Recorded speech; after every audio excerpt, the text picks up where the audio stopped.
యావత్ ప్రపంచాన్ని కుదిపేసిన కరోనా విలయ తాండవాన్ని మరిచిపోయి కాస్త కోలుకుంటుండగా ఇప్పుడు ప్రపంచ దేశాలను మంకీపాక్స్ వైరస్ వణికిస్తోంది.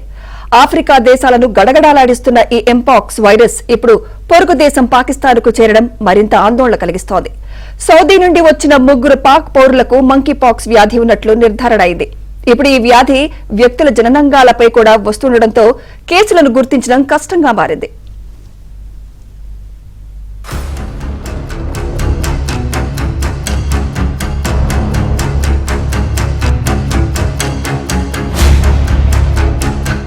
కరోనా నుంచి కోలుకున్న ప్రపంచాన్ని మరో వైరస్ ఇప్పుడు భయపెడుతోంది. ఆఫ్రికా దేశాలను వణికిస్తున్న ఎంపాక్స్ ఇప్పుడు పాకిస్తాన్కు వ్యాపించింది. 3 వ్యక్తుల్లో ఎంపాక్స్ లక్షణాలు ఉన్నట్లు పాక్ వైద్యులు నిర్ధారించగా వారిని ఐసోలేషన్ లో ఉంచారు. కొన్నాళ్లుగా ఆఫ్రికా దేశాల్లో ఎంపాక్స్ విస్తరించింది. దీంతో గతంలోనే ఓసారి ప్రపంచ ఆరోగ్య సంస్థ ఆరోగ్య అత్యవసర స్థితిని ప్రకటించింది. ఇప్పుడు మరోసారి హెల్త్ ఎమర్జెన్సీని ప్రకటించడం గమనార్హం. ఎంపాక్స్ సోకిన వారితో కలివిడిగా ఉండే వ్యక్తులకు ఇది వ్యాపిస్తోందని WHO తెలిపింది.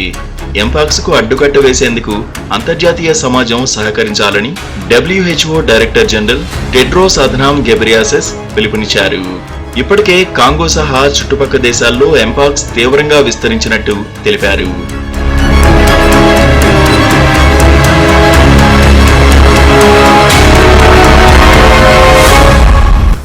ఆఫ్రికా దేశాలకు వెలుపల తొలి కేసు స్వీడన్లో నమోదైనట్టు ఆ దేశం ప్రకటించింది. పాకిస్తాన్లో ఒకే రోజు 3 ఎంపాక్స్ కేసులు నమోదైనట్టు ఖైబర్ పఖ్తూన్ఖ్వా ప్రావిన్స్ ఆరోగ్య విభాగం ప్రకటించింది. UAE నుంచి వచ్చిన వారు అనారోగ్యంతో ఇబ్బంది పడగా పరీక్షిస్తే లక్షణాలు కనిపించినట్టు తెలిపింది. తమ దేశంలోకి వచ్చే విదేశీ పౌరులు వస్తు సామాగ్రితో వచ్చేవారిని 6 నెలల వరకు నిశితంగా పరీక్షించాలని నిర్ణయించుకున్నట్టు చైనా తెలిపింది. ఎంపాక్స్ విస్తరించిన దేశాల నుంచి వచ్చే వారిని స్క్రీనింగ్ చేయనున్నట్టు పేర్కొంది. గతేడాదే ఎంపాక్స్ పై చైనా అప్రమత్తమైంది.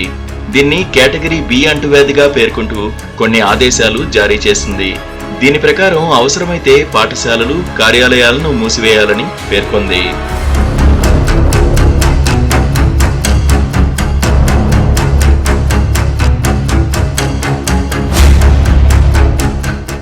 ఆఫ్రికాలో ఈ ఏడాది తొలి 6 నెలల్లోనే 17,000 కేసులు నమోదు కాగా ఇప్పటి వరకు 500 మంది మృతి చెందినట్లు తెలిపింది. ఈ నేపథ్యంలోనే మరోసారి హెల్త్ ఎమర్జెన్సీని ప్రకటించినట్టు పేర్కొంది. ఎంపాక్స్ తొలినాళ్లలో ఆఫ్రికాకే పరిమితమైన 2022 ద్వితీయార్థం నుంచి నైజీరియాకు, అక్కడి నుంచి ఇతర దేశాలకు విస్తరించింది. ఆఫ్రికా ఖండంలోని అన్ని దేశాల్లో ఎంపాక్స్ కేసులు నమోదైనట్టు WHO గుర్తించింది. ఎంపాక్స్ లక్షణాలు తీవ్రతను బట్టి 2 కేటగిరీలుగా విభజించారు. ఆఫ్రికాలో తీవ్రమైన లక్షణాలున్న కేసులను కేటగిరీ 1గా, ఇవి మరణాలు పెరగడానికి దారితీస్తున్నట్టు గుర్తించింది. స్వల్ప లక్షణాలు, విస్తరణ వేగం ఉన్న కేటగిరీ 2 ప్రపంచ దేశాల్లో విస్తరిస్తున్నట్టు పేర్కొంది. గతేడాది జనవరి నుంచి కాంగోలో 27,000 కేసులు నమోదు కాగా 1,100 మంది మృతి చెందినట్లు రాయిటర్స్ వెల్లడించింది. ఈ ఏడాదిలో 8,000 కేసులు నమోదు కాగా 350 మంది మృతి చెందారు.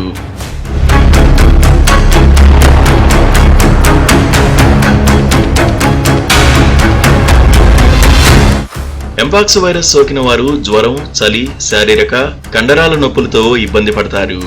అరచేతులు, పాదాలు, ముఖం, జననేంద్రియాలు, నోటిపై కురుపుల వంటి దద్దుర్లు ఏర్పడతాయి. కొన్ని తీవ్ర కేసుల్లో మెదడు ఉబ్బడం, ఊపిరితిత్తుల్లోకి నీరు చేరడం, రక్త ప్రసరణలో ఇన్ఫెక్షన్, అంధత్వం వంటివి కనిపిస్తాయి. వైరస్ సోకిన వారు దాదాపు 2 నుంచి 4 వారాల్లో కోలుకునే అవకాశం ఉంది. ఎంపాక్స్ నుంచి కోలుకునేందుకు MVA-BN టీకాను తీసుకోవాల్సి ఉంటుంది. ఇది మశూచి కోసం తయారు చేసిందే అయినా ఎంపాక్స్ మశూచి కుటుంబానికి చెందిన వైరస్ కావడంతో ఈ టీకా ప్రభావవంతంగా పనిచేస్తుందని వైద్యులు చెబుతున్నారు.